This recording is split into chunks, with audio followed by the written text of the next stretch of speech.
Assalamu alaikum and welcome. Today's video is a response to a comment from Aisha Anastasia IZG, a fellow Muslim mom YouTuber who is also a homeschooler. She says, Assalamu alaikum sister, do you have any ideas or tips on how to manage stress as a homeschool mom? I would love to see a video about that.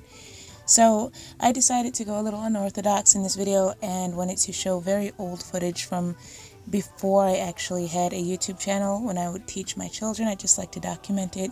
And here's how we learned spelling. This is my 3-year-old is actually recording here. I have my baby on my lap, or my infant on my lap, and my 6-year-old, I think he was 6 or 7 at that time, he was on the computer learning. But this is how we learned spelling words. Instead of just showing him flashcards, we had an interactive leapfrog program. To another word. What does that say, Ada? Bat. If you didn't know.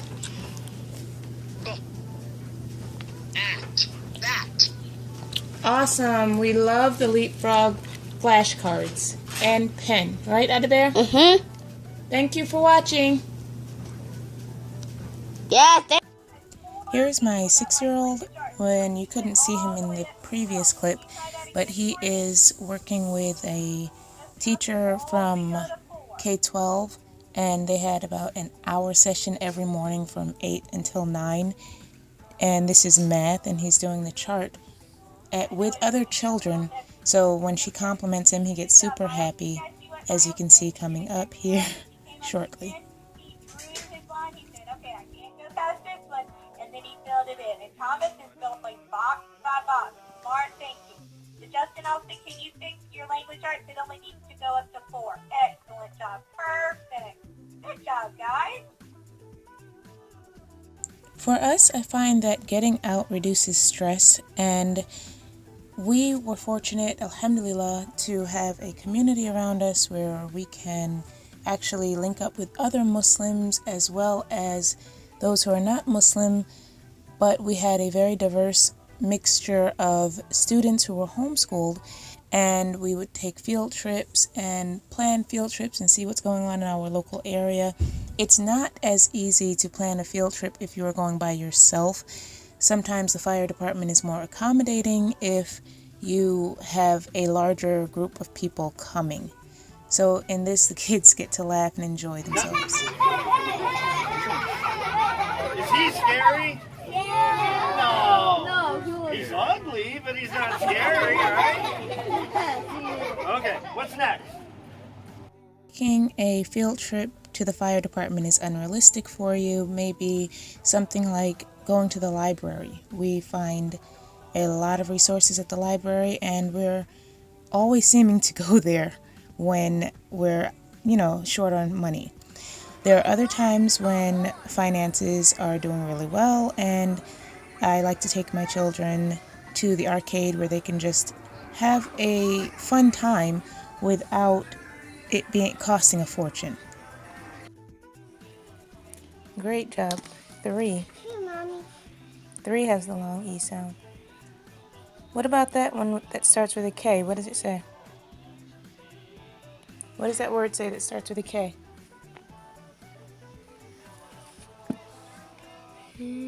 What does it say?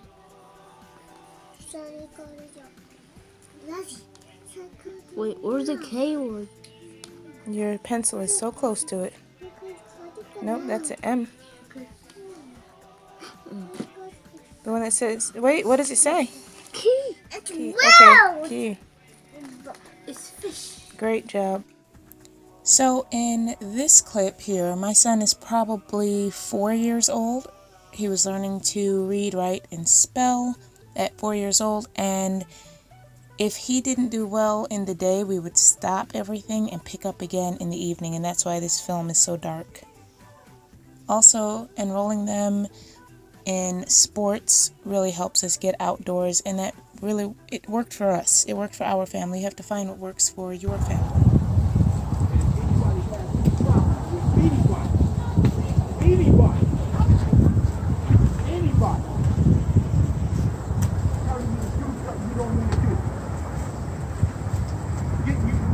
Stuff that you don't want to do.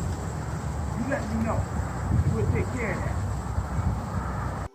So if you listen closely, you can hear, apart from all the wind in the microphone, I'm sorry about that, but this is a pastor talking to a youth group, and it's a mixture of Muslims and Christians who came together to form a Stop the Bullying program.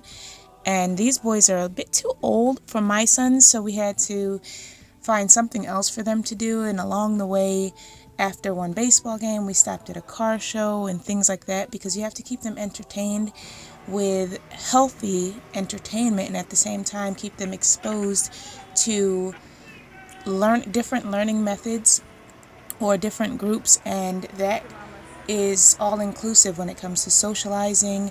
They are actually on this train by themselves, like without us, their parents, because we wanted them to get that feel for working with and dealing with other people outside of the home. Now, this event was free of charge. It was something local in our area. You just have to find out what is local in your area. And if you can't afford to get out, you can always have your children build right at home. My children built this garage. It's like a multiple parking garage from books. We also take trips to the airport so that they can watch the airplanes take off. We watch them land. This is free of charge in our local area. So if they're learning something about airplanes and what makes them work, I think at this time, this was about 2-3 years ago, they were learning about the Wright brothers and how they were started in North Carolina. So we took a trip to the airport so that they could, in essence, they could watch these airplanes take off and really get them into their lesson.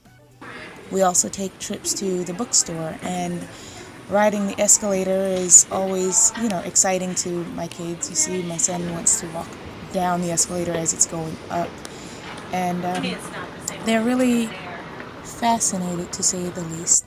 And because we're in the bookstore, I had to grab these cards with the map of states and capitals of the United States, and we learned to play a game. Here, my son is just trying to line up where all of the states and capitals would actually be. Back at the library, like I said, it's a frequent stop for us because it is free.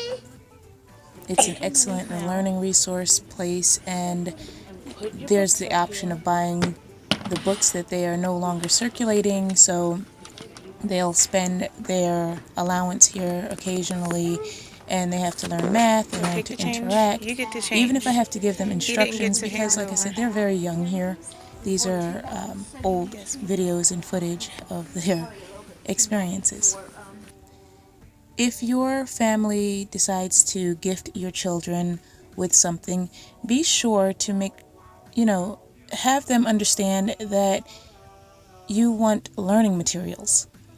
Home economics is always, a great subject at home. Here, my nephew is just visiting from Texas, but he enjoyed himself too. And they learned, cooking and measuring. They both have their own bowls, and they get to whisk their own eggs and see the differences and such. And back to having family, here my sister is helping the kids learn how to race. I think this is called like a wheelbarrow race or something like that. And it takes the stress out of always having to be that one who's talking and dealing with your children and working with the kids through everything, whether it's learning and playing or learning and crying or whatever it is. Sometimes it is very helpful to have family around. At this time, we lived in a very small apartment, and we had to get our work done. We would sometimes start outside with reading and snacking and then finish our day off, and they were rewarded with a movie. But we had to integrate a lot of different things in this small area. So during Ramadan, when we decorated, we allowed them to help out with iftar and slicing up the fruits. They have butter knives because they're so young, but this is around Hajj season, and we took them about an hour or so away so they could learn about Hajj with different Muslims, and also showing them how to sympathize for people who have less than them when they have to share. For example, buying them this one bowl of soup, or they can learn math while they're in the store. They can, learn the basics, and giving them books for them to learn just for fun. giving them that outdoor experience of teaching camping, or allowing them to walk through New York and see how other people live. You know, their homes are different. We don't just live in a melting pot. We live in a salad where we are individuals, but together we're good. And then you have your stresses that are outside of homeschooling. They may interrupt your homeschooling day. Here, my son was searching for water and he found it. You know, he put a pickaxe right in our water, right in the pipe. But alhamdulillah, my father was able to come over and fix it. You know, so for stressful days and stressful times like that, you can take a ride in the car and, you know, just allow the family to go out for a ride just to catch that air. And sometimes if you can't get it done in the day, taking that night drive is really beautiful in itself. If you take nothing else from this video about stress-free homeschooling, please take a moment to reflect on this scene. We were driving. My husband is a photographer, and he decided to just stop, pull over, capture this shot, because like homeschooling, life is fleeting. You never know if you'll see tomorrow, so enjoy it while it lasts. Try to capture the moments and full on enjoy them.